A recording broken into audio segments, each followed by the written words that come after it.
Hello दोस्तों, राधे राधे। मैं आपकी अंकिता। हम एक गीत लेके आए हैं, सो गीत। अगर आप लोग को पसंद आए तो लाइक सब्सक्राइब जरूर करना और कमेंट करके बताना। प्लीज़ आप लोग हमारे चैनल को जल्दी जल्द से सब्सक्राइब कर लीजिए। प्लीज़ आप लोग भी हमारा सपोर्ट करिए। दुअरा पे आवेली नदिया तो हंसी हंसी पूछे तो हंसी हंसी पूछली हो भाभी के केरा सूरतिया लो भैलू हो रिलवा बड़ा सुंदर भतीजवा बड़ा सुंदर हो।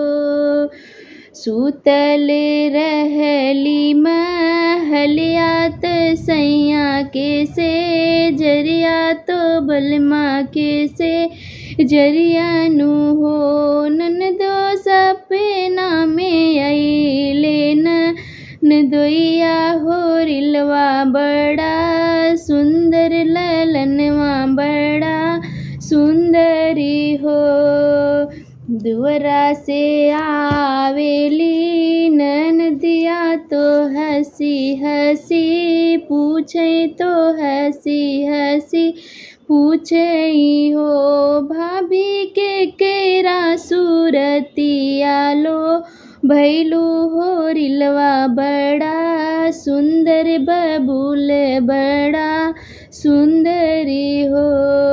दुअरा से आवेली देवर जीत हंसी हंसी पूछेला हंसी बातें पूछेला हो भाभी के केरा पे गईले तिजवा तो कईले करिया तो भईले करिया हो भाभी के केरा पे गई पर छैया भतीजवा भैले करिया भतीजवा भैले करियानु हो। धन्यवाद दोस्तों। कैसा लगा आप लोग को हमारा शो और गीत आप लोग कमेंट करके बताना प्लीज़।